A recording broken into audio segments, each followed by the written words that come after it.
Oof. When that dip keeps on dipping and everyone's like, bruh, buy the dip. And I'm like, I got some dip. I'm ready to go. I got some chips too. Go ahead and munch them up. Get some dip. Oh, yeah. Oh. It's still dipping, man. Bro, it's still dipping. I'm out of chips, but I got a bunch of dip. Dude, have you ever been here? You just got a bunch of dip and you got no chips. It's like the worst thing ever. It's the worst party you want to go to. Do you have enough chips for buying that dip? I mean, it dipped from 69 something all the way down to 50K. And everyone was like, that's the dip. Then it proceeded down to 40K. It's got to be the dip now, right? Oh no, it went down to 30K. And then we're like, okay, we're trading sideways. It's definitely going to go back up. It went to 45, and then we get a dipper back to 40. Let's buy the dip on this one. Oh wait, what the snap? It went to 30. Oh yeah, snap. It's at 20 now. The point is nobody knows exactly when the bottom is. And if you did, you probably wouldn't be here. You would be on your yacht, on a private island, on a moon, on a private yacht, on a private island, in your own private pool.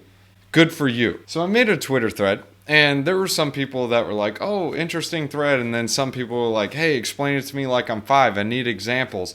And then others were like, hey, well, actually, no. If you Google lump sum versus DCA, the lump sum actually works out better. Well, I did do a Google. I Googled on my phone, and I Googled on, Google on the computer.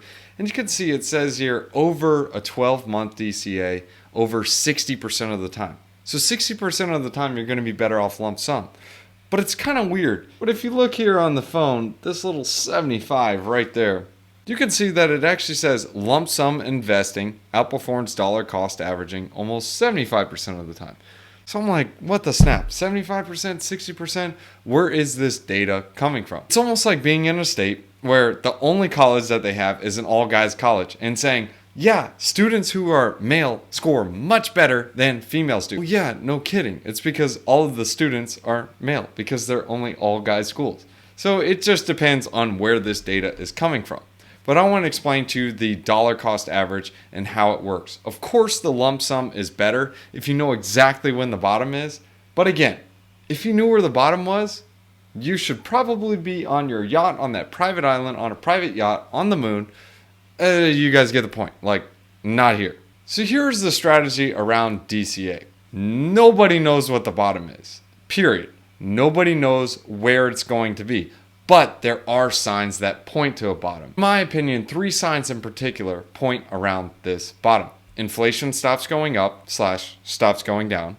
The Fed stops rising rates. And all hopium is gone. A sign of the hopium being gone would be Bitcoin dominance going up, because typically people buy altcoins because they're speculating. Once we have the overall market overview and we're like, okay, great, this works.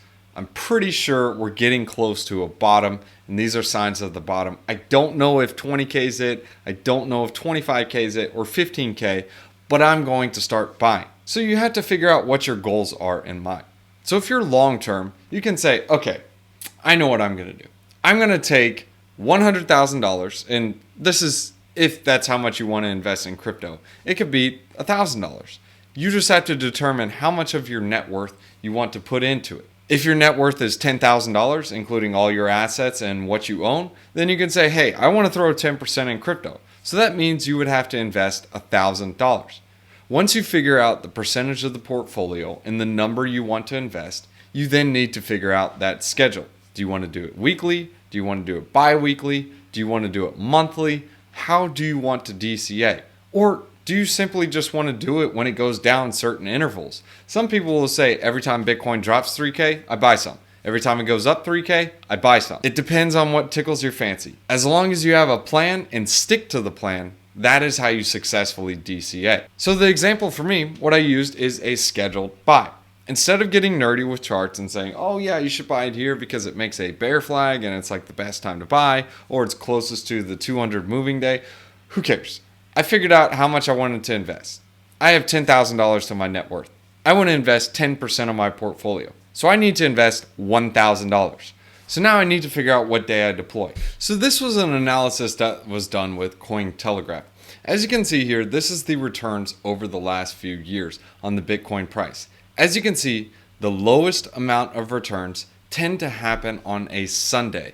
In particular, it's usually around Sunday evening. You will notice it when the markets open overseas, but the point is, on average, most of the time, Bitcoin is at its lowest for the week on the Sunday. So that's something to keep in mind. This is why I picked Sunday as the DCA day. So I figured out how much I want to invest. I figured out when I want to deploy. It's Sunday evening.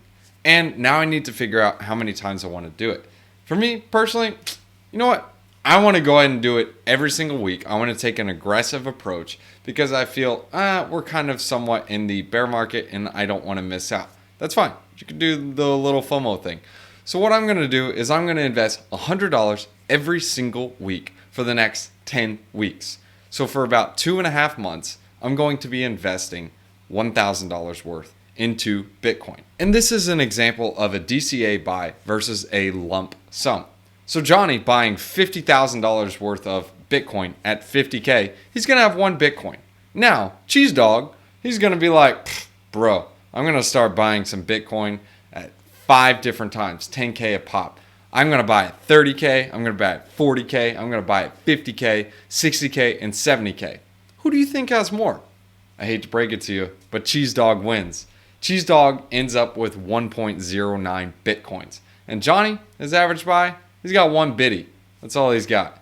Something to keep in mind, that's a strategy how you guys can DCA. That's an explainer of the dollar cost average. So again, to sum up where we're at, if you want to DCA, this is for someone who is not as advanced. If you're very good at technical analysis, you're good at charting, and you're good at predicting bottoms and tops, good for you. Lump sum is probably going to be best. But if you aren't a chart guru, well, hey, DCA is going to be the way to go because you can just sit it, forget it, boom, snap, done. Now that doesn't even factor in the time that these guys spend for the DCA. I mean, who's paying for their time? Well, they must be doing a good job. Let's go ahead and hit you guys with a wisdom one-liner. From Proverbs chapter 13, verses 6. Righteousness guards the person of integrity, but wickedness overthrows the sinner. Some integrity, be truthful. We'll see you guys in the next one.